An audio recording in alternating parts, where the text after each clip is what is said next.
Hello everyone.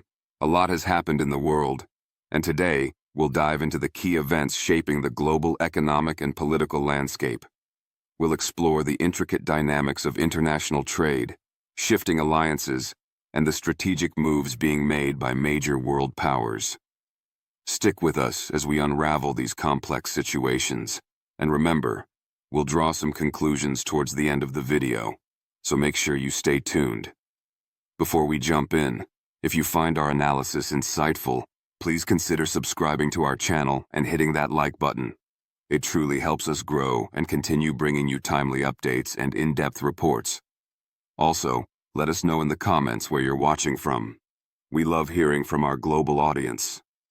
Ladies and gentlemen, we've got a significant update regarding the complex web of international trade, specifically involving the United States, China, and India. News has surfaced that India has formally agreed to negotiate a new trade agreement with the United States. This development comes amidst a backdrop of ongoing trade tensions and strategic realignments.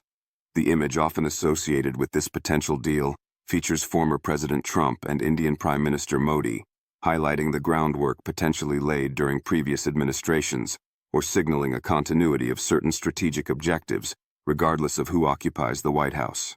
This move signifies a potential strengthening of U.S.-India ties, possibly as a counterweight to China's growing influence in the region and globally. The specifics of what this new deal might entail are yet to be revealed, but the willingness to negotiate itself is a major headline. It suggests both nations see mutual benefit in deepening their economic partnership, which could range from reducing tariffs on specific goods to collaborating on technology standards and supply chain resilience. This negotiation could reshape trade flows and investment patterns, impacting various sectors from agriculture to high-tech manufacturing. The geopolitical implications are also vast, potentially altering the balance of power in the Indo-Pacific and beyond. Simultaneously, the situation with China remains a central focus.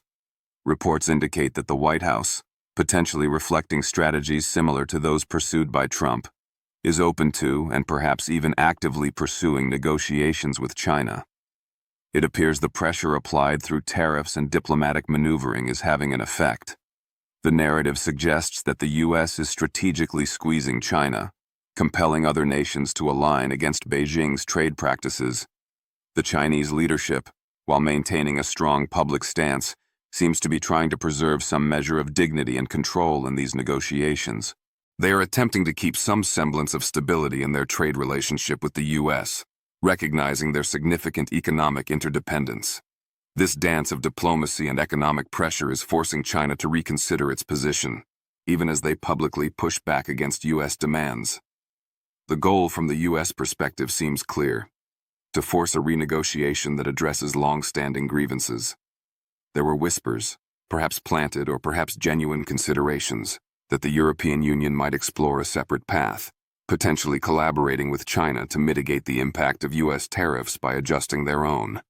Such a move could have theoretically undermined the unified front the U.S. aims to present against certain Chinese trade practices. A separate EU-China deal involving tariff reductions could fragment the global response and potentially counteract the leverage the U.S. is trying to build. However, the overarching reality remains that China's economy is profoundly reliant on the United States consumer market. Decades of growth have been fueled by manufacturing goods for American consumption. Their entire manufacturing powerhouse and trade surplus model is built upon access to the wealthy U.S. consumer base. This dependency is China's Achilles heel in these negotiations. Make sure you watch this video until the very end, as we'll be summarizing the key takeaways and offering our concluding thoughts on these developing situations. The strategy, often characterized as aggressive by critics but strategic by supporters, involves metaphorically cutting China off at the knees, disrupting their established economic pathways and forcing them to the negotiating table on less favorable terms. This pressure is manifested most clearly in the tariff situation. As things stand, the United States maintains significant tariffs on a wide array of Chinese goods, reportedly around 145% in some analyses. Though the exact figures can be complex and vary by product category, In retaliation, China has imposed its own tariffs on U.S. goods, reaching levels reportedly around 125%. Both sides seem to have reached a peak in this tariff escalation, signaling a potential shift from further hikes to intense negotiation.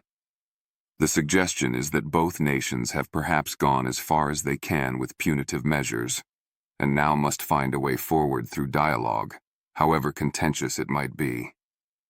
This sets the stage for what will undoubtedly be a protracted and highly complex negotiation process. The core issues driving this potential renegotiation are multifaceted. Beyond the headline tariff figures lie deep-seated concerns about fairness and reciprocity in the trade relationship. A major sticking point, consistently raised by U.S. administrations, is the issue of intellectual property theft and forced technology transfer. American companies have long complained about Chinese entities allegedly ripping off their innovations, reverse engineering products, and then mass-producing cheaper knockoffs, thereby undercutting U.S. businesses in both domestic and international markets. Any new trade deal would need to incorporate robust mechanisms to protect intellectual property rights and ensure a level playing field for innovation. This involves not just promises on paper, but verifiable enforcement measures that hold Chinese firms accountable. Addressing this requires navigating intricate legal and technical challenges, making it one of the most difficult aspects of the negotiation. Furthermore, the concept of China playing fair extends to market access, subsidies for state-owned enterprises, and currency manipulation concerns. The U.S. seeks greater access for its companies to the Chinese market, arguing that current restrictions create an uneven playing field. The extensive government subsidies provided to Chinese state-owned companies are also seen as distorting competition, allowing these firms to compete unfairly against private enterprises globally. While currency manipulation accusations have fluctuated, the overall financial relationship and exchange rate policies remain potential points of contention. Therefore, the negotiation isn't just about tariffs. It's about fundamentally resetting the rules of engagement for global trade, particularly concerning the world's two largest economies. The aim is to establish a system perceived as more equitable and sustainable, moving away from the massive trade deficit the U.S. currently holds with China, a deficit cited as reaching staggering figures, emphasizing the imbalance Trump and others seek to correct. Whether this deficit can be fully eliminated is debatable, but reducing it significantly is a clear objective. Consider the iPhone example, which often comes up in these discussions.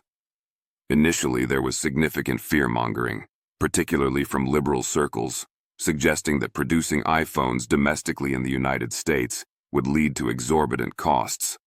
Early estimates, likely exaggerated for political effect, threw around figures like $30,000 per phone. This was clearly unrealistic. Later, these estimates were revised downwards, suggesting perhaps a $3,500 price tag, still substantially higher than current prices.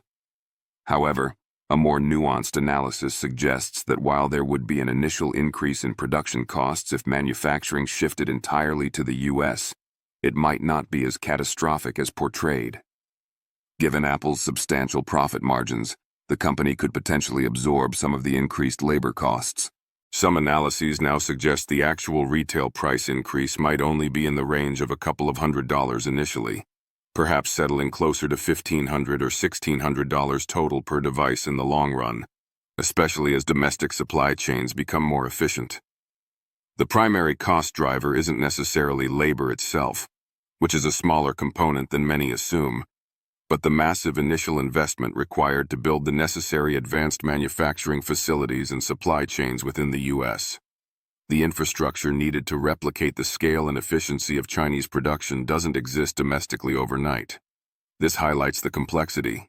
It's feasible to bring manufacturing back, but it requires significant upfront investment and time before costs potentially normalize. There would be initial bumps and price adjustments, but the long-term picture might be less drastic than the early politically charged predictions suggested. This discussion often gets tangled with broader political debates, and it's crucial to separate economic realities from partisan talking points. There's a tendency to create fear around domestic production, but the reality is multifaceted. Depending on the specific sector and product, the feasibility and cost implications vary greatly. Some goods rely on resources or specialized labor not readily available in the U.S., making some level of international trade essential. Trump himself acknowledged this, which is why his strategy involved renegotiating deals with numerous countries, not just isolating the U.S. entirely. He aimed for fairer terms, not necessarily complete autarky. He made it known that while the U.S. is open to trade, it must be on terms that benefit American workers and industries. This is why we see parallel negotiations happening, like the ongoing efforts with India and the already renegotiated USMCA, United States-Mexico-Canada Agreement. The goal is a recalibrated global trade network, not a withdrawal from it. This nuanced approach is often lost in simplistic media narratives. Another interesting, albeit somewhat tangential development mentioned is the push by President Trump to make daylight saving time permanent. This idea surfaced during his presidency and continues to be discussed. Proponents argue that permanent DST would mean more daylight in the evenings year-round, potentially boosting retail activity, recreation, and energy savings, while also eliminating the disruption of changing clocks twice a year. The argument is that the evening daylight is more useful for most people's schedules than early morning daylight, especially during winter months when standard time is currently observed. Ending the clock change could reduce confusion and the documented temporary increase in accidents and health issues associated with the shifts. However, there are significant counterarguments. The primary trade-off would be extremely dark mornings during the winter months. In many parts of the country, sunrise wouldn't occur until well after 8 or even 9 a.m. This raises safety concerns for children waiting for school buses in the dark and for morning commuters. Some studies also suggest that aligning waking hours more closely with the natural sunrise, as standard time does in winter, is better for human health and sleep patterns. When asked about this previously, Trump acknowledged it was a contentious 50-50 issue, reflecting the divided public opinion and the valid points on both sides. The logistical costs associated with the time change itself, estimated at over $1 billion annually due to disruptions, are also a factor. Ultimately, the debate pits the convenience and potential economic benefits of lighter evenings against the safety and potential health concerns of darker winter mornings. It's another example of Trump looking at established norms and questioning their efficiency, seeking optimization even in areas seemingly unrelated to core economic policy, viewing it all as part of a system that needs streamlining for American benefit. The Federal Reserve's recent signaling adds another layer to this complex economic picture. Top Fed officials have stated their readiness to stabilize the market if needed. This is widely interpreted as a hint towards potential emergency rate cuts, a move that seemed less likely just months ago. This shift comes despite ongoing concerns about inflation, although recent data points, like the Truflation Index dropping to 1.34%, and core inflation, the Fed's preferred metric, coming in slightly below expectations at 2.4% for the second consecutive month, might be giving them some room to maneuver. The high interest rates implemented to combat post-pandemic inflation have put significant strain on parts of the economy, and the recent yield spikes and market volatility may be forcing the Fed's hand. They are likely watching the markets closely, especially given the pressures from the White House to lower rates. Predictions markets, like Polymarket, reflect this uncertainty, showing fluctuating odds on rate cuts in the upcoming Fed meetings in May and June. While a significant portion still expects no change in May, the probability of a cut in June has increased. The possibility of emergency cuts, happening outside of scheduled meetings, is now explicitly being discussed by officials, indicating a potential pivot if market conditions worsen or if inflation data continues its downward trend more convincingly. This potential loosening of monetary policy could stimulate the economy further, potentially counteracting any negative impacts from trade disputes or global uncertainty, fitting into a broader narrative of ensuring economic strength, especially in an election cycle. All these developments, the U.S.-India trade talks, the ongoing pressure and potential negotiation with China, the internal debates about things like daylight saving time, and the Fed's shifting stance, paint a picture of a dynamic and potentially volatile period ahead. India, a key BRICS nation, agreeing to negotiate a deal with the United States is particularly noteworthy, potentially signaling a shift in its strategic alignment, or at least a desire to hedge its bets in the evolving global order. India stating that a win-win deal could be reached within the next 90 days suggests optimism, and perhaps a pre-negotiated framework is already in place. This contrasts sharply with the situation with China, where the White House says President Trump is open to a deal, implying that the ball is more in China's court and significant concessions will be required. China knows it needs to negotiate, given its reliance on the U.S. market and the impact of sustained tariffs. Trump holds significant leverage due to the U.S. consumer base. China's counter-leverage lies in its vast manufacturing capacity, which the U.S. cannot replicate instantly. Detaching the U.S. economy from China is a long-term process, a gradual weaning off that requires building domestic capacity over many years. The negotiations with China, therefore, are not about completely shutting them out, but about fundamentally altering the terms of trade to be more favorable to the U.S., addressing issues like intellectual property and market access. China will likely try to portray any eventual agreement as a mutual compromise, a win-win, to save face domestically and internationally. However, given the leverage dynamics, the reality is likely to be a deal structured significantly more to the United States' advantage than previous agreements. This restructuring is part of a larger strategy to reset global trade relationships. Simultaneously, the Fed seems poised to act, potentially with rate cuts, to ensure market stability and support economic growth, further complicating the picture but potentially bolstering the U.S. position. The foundation for future economic activity is being laid now, through these intricate trade negotiations and monetary policy adjustments. Understanding this complex interplay is key to grasping the direction of the U.S. and global economy in the coming months and years. So, what are the key takeaways from all this? First, the global trade landscape is undergoing significant shifts, with the U.S. actively renegotiating major relationships, particularly with China, and potentially strengthening ties with India as a strategic partner.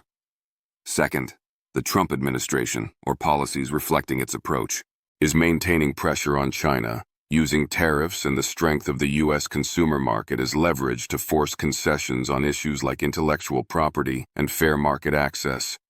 Third, China, despite its public posturing, recognizes its economic dependence on the U.S. and appears willing to negotiate, likely seeking to spin any deal as a mutual agreement rather than a capitulation.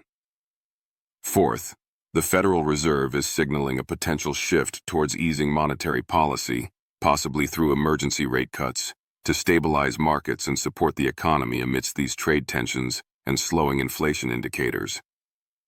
Fifth, domestic policies, even seemingly unrelated ones like daylight saving time, are being reevaluated through the lens of national optimization and efficiency. Ultimately, we are witnessing a complex, multi-pronged strategy aimed at reshaping America's economic standing in the world. It involves tough negotiations, strategic use of leverage, and a focus on domestic economic health, even if it requires challenging long-established global norms and facing potential short-term volatility. The groundwork being laid now, the metaphorical concrete being poured, is intended to set the stage for sustained economic success in the coming years. The process is intricate, involves calculated risks, and its final outcomes are still unfolding, but the direction seems geared towards prioritizing American interests in a recalibrated global economic system. That's our analysis for today. Thanks for tuning in. Remember to like, subscribe, and comment below with your location. We appreciate your support.